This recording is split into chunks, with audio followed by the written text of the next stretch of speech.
Perangsangan seksualitas. Oke. Rangsangan secara seksualitas disengaja dilakukan pada organ kelamin. Oh gitu. Untuk memperoleh kenikmatan dan kepuasan seksual. Oke. Manusia di bawah usia 18 tahun atau belum menikah. Nah, masturbasi ini apabila ada tindakan untuk memuaskan diri di usia tersebut melalui aktivitas seksual, melakukan masturbasi pada alat kelaminnya sendiri. Tadi di depan saya udah bilang, kenapa orang melakukan masturbasi? Karena enak. Jadi kalau anak itu melakukan masturbasi karena rasanya enak. Dia itu pernah ngerasain enak, faktor utamanya dulu pernah ngerasain. Kenapa? Mungkin dia pernah melihat, mungkin dia lihat video. Orang mengerjakan hal itu, aduh enak banget. Pengen nyoba namanya anak-anak.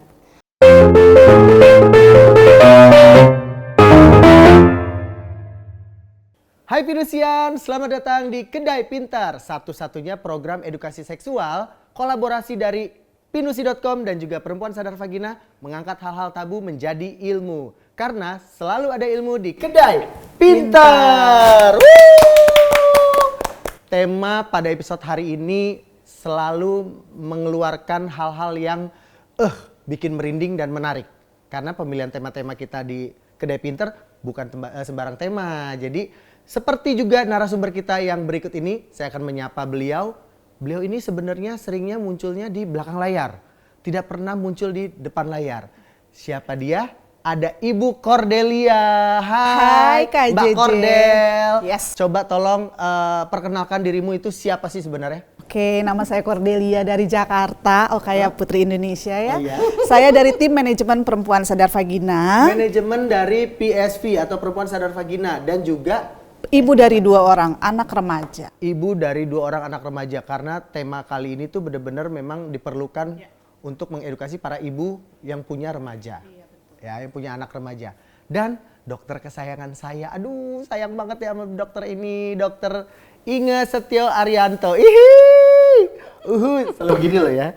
Sampingnya dong pinnya pin PSV ya kan. Bu dokter apa kabar? Alhamdulillah sehat. Sehat ya, Bu dokternya selalu sehat. Pasiennya nggak apa-apa banyak sakit-sakit ya, biar tetap cuan.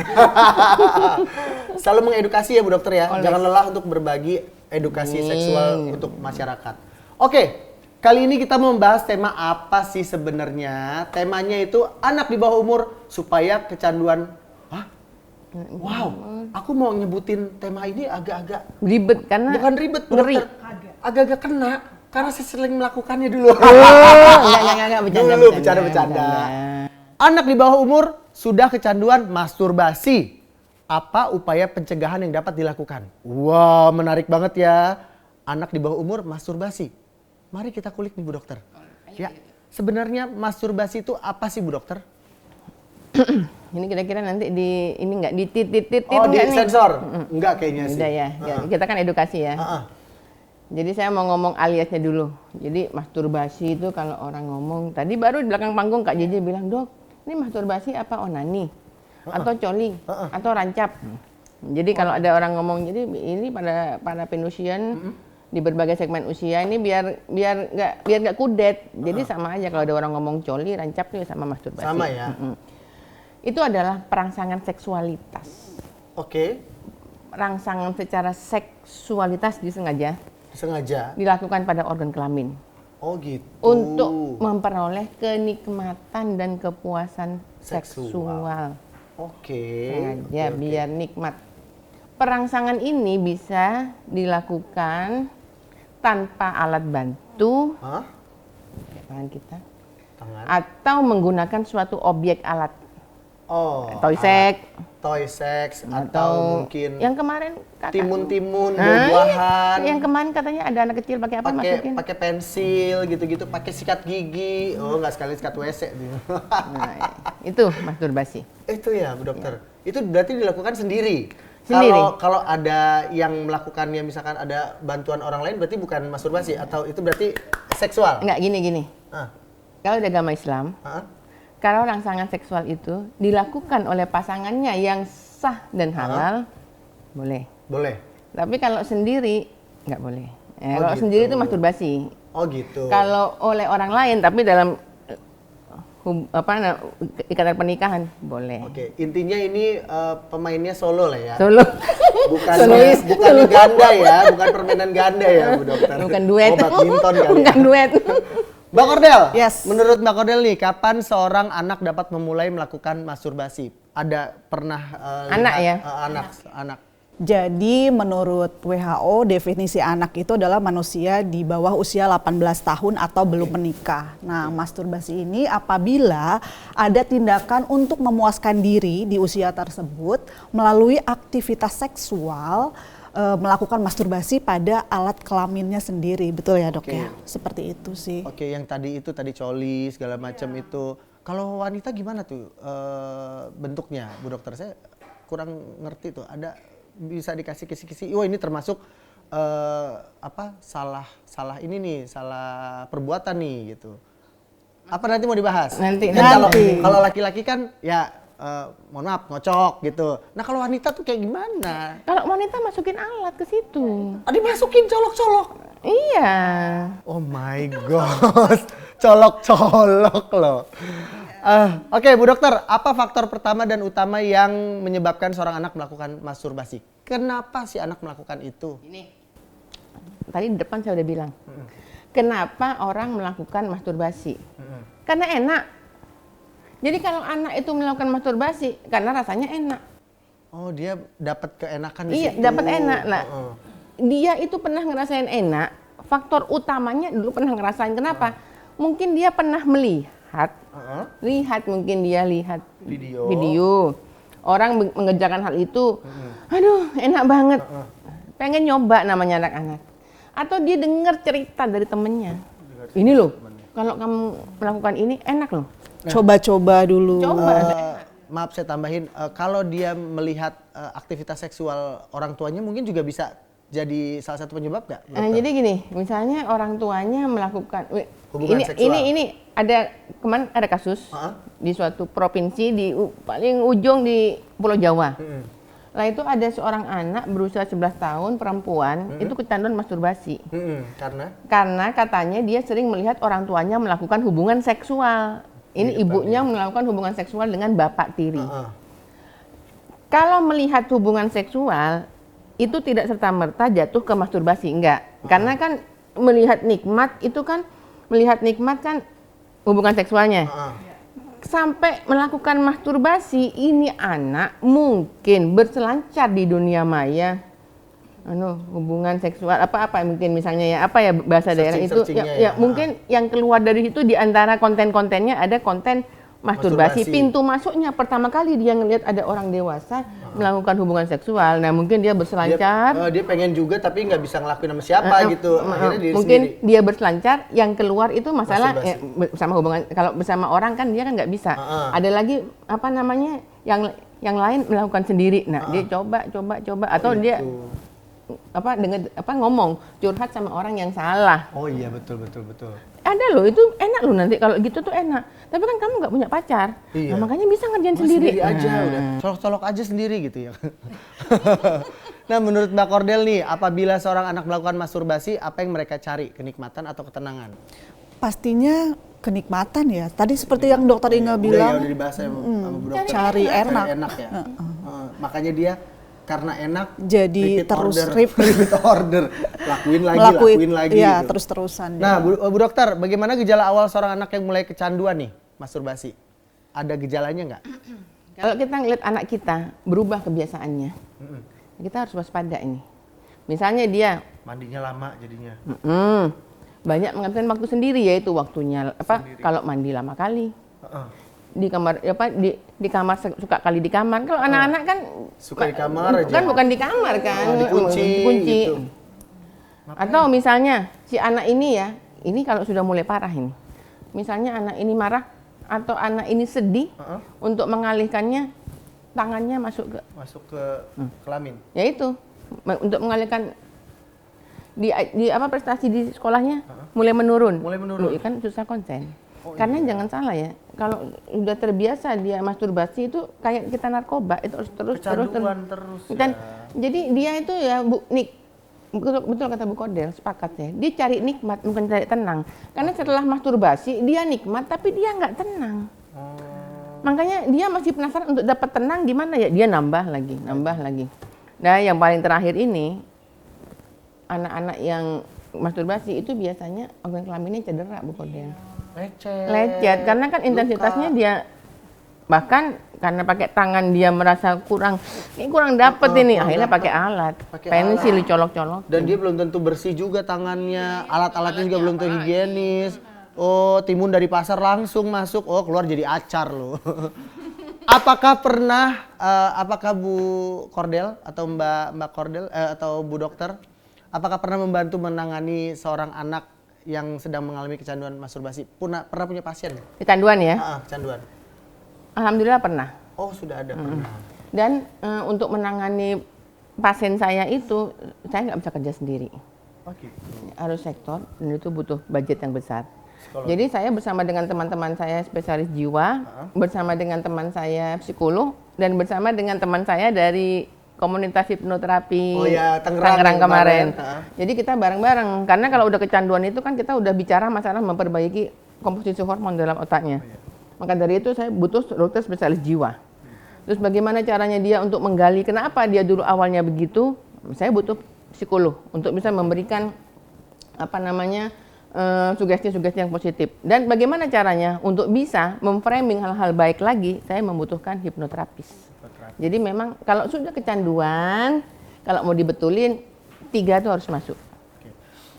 Dikasih tambahan obat juga nggak sih Bu Dokter? Oh iya, obat juga dokter spesialis jiwa tuh ngasih obat untuk menyeimbangkan hormonnya lagi. Oh gitu, berarti ada obatnya juga dikasih ya. Makanya saya butuh dokter spesialis jiwa. Oke, Mbak Kordel nih, bentuk masturbasi seperti apa yang biasanya pertama kali dilakukan oleh seorang anak? Kalau Mbak Kordel mungkin pernah tahu.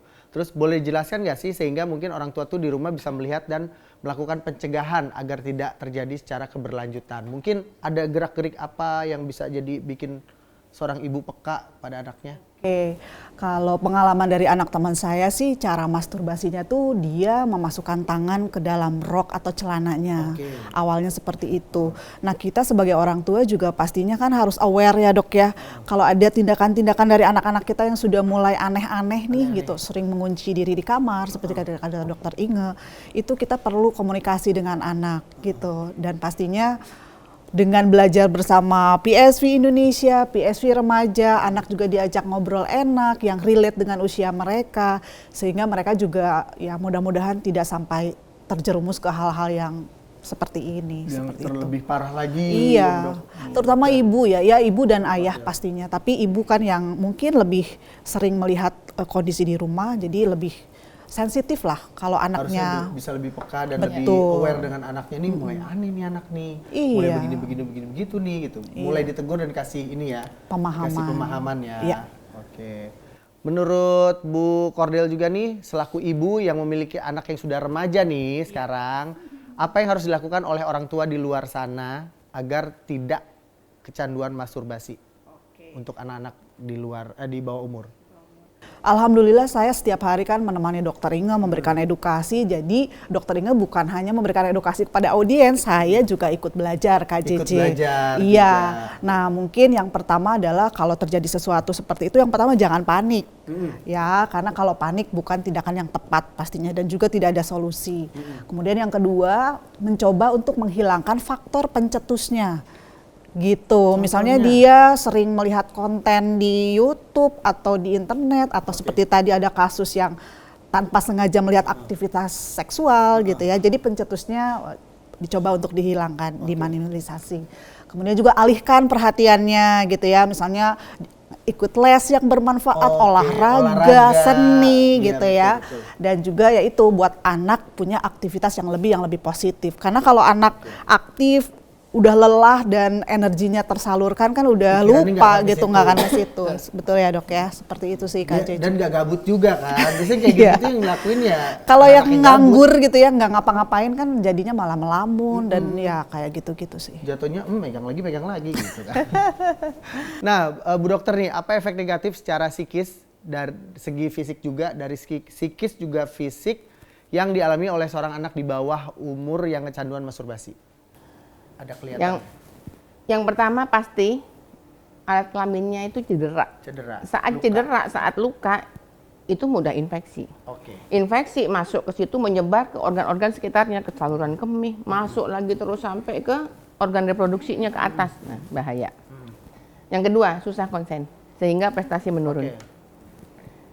Itu psikisnya. Selanjutnya dapat melakukan hubungan seksual di usia dini. Aduh.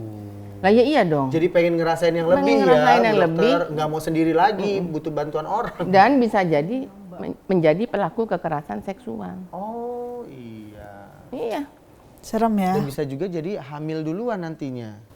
Ya, itu mah sudah pastinya. Pastinya, pasti akan lah. kesana dampaknya Iya, kan. karena kan melakukan hubungan seksual di usia dini. Terus kalau dari fisiknya Bu Dokter? Fisiknya si anak ini pasti cedera.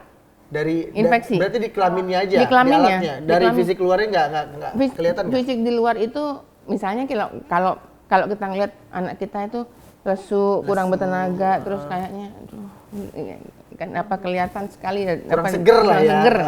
Kelihatan Kayak gitu. juga Misalnya dampaknya. apa kelihatan dari luar. Nah, kalau untuk Mbak Cordel nih, apakah sudah ada nih campaign di PSV terkait informasi bahayanya, tips dan harus orang tuanya tuh yang di rumah gimana biar kecanduannya ini tidak ada lagi, kecanduan pada anak-anak di bawah umur. Terus apakah sudah ada? Ya, jadi alhamdulillah PSV ini Dokter Inge memberikan edukasi itu dari hulu ke hilir. Jadi dari mulai anak usia dini, usia remaja sampai dengan usia lanjut seperti itu ya. Jadi seluruh generasi diberikan edukasi oleh PSV. Nah, kami sendiri alhamdulillah ya Dok, setiap ada kegiatan baik kami diundang oleh instansi, Dokter Inge memberikan edukasi, itu semua kami upload di sosial media kami. Sehingga teman-teman atau orang tua dan anak-anak juga bisa belajar gitu ya dari sosial media kami. Dan di PSV Remaja juga banyak sekali dibagikan konten-konten yang bermanfaat untuk anak-anak remaja. Sehingga edukasi seksual juga mereka bisa mengakses sendiri tapi dari sumber yang terpercaya gitu loh. Mereka belajar tanpa seperti diajari dan video-videonya bagus-bagus banget. Dan disampaikan oleh teman-teman remaja juga gitu. Jadi insya Allah apa yang diberikan oleh Dokter Inge dari PSV dan juga PSV Remaja bermanfaat untuk masyarakat KJ supaya kejadian tadi juga jangan sampailah ada terjadi lagi. Ada lagi korban-korbannya, Betul. pasien-pasiennya lagi seperti itu. Dan ini video-videonya memang sumbernya terpercaya. Ya, betul. Bukan dia cerita dari temen yang entah siapa, tiba-tiba temen malah menjerumuskan kan, jadi bahaya banget. Nah, kesimpulan dari Perempuan Sadar Vagina selaku founder Dokter Inge, kesimpulan dari episode hari ini?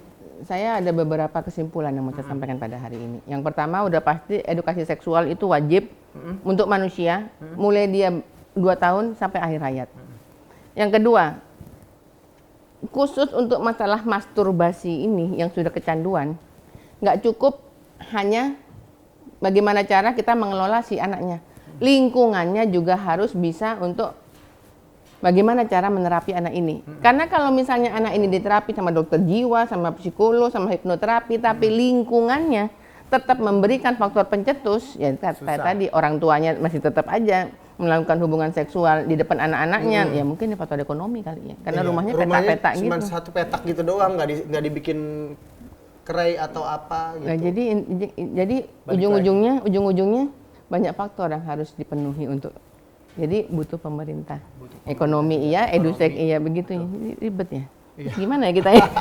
Kita ngomong edusek aja dulu deh. Intinya kita edukasi sesuai kemampuan kita aja dulu, Bu Dokter. Edusek dulu ya. Betul. Jadi balik lagi ke mereka-mereka yang ngejalaninnya ya Bu Dokter. Semoga faktor lingkungan juga mendukung supaya anak ini menjadi sembuh, menjadi anak yang cerdas, yang sehat dan juga berguna bagi nusa dan bangsa. Jadi bonus demografi ya. Jadi Satu bonus lagi demografi. terakhir, Bu Cordel, coba tolong sebutkan Instagramnya PSV apa, TikToknya PSV apa, boleh PSV. Silakan untuk akses sosial media kami. Instagram kami ada 2 di perempuan_sadar_vagina untuk usia dewasa dan juga @PSV Remaja khusus untuk remaja.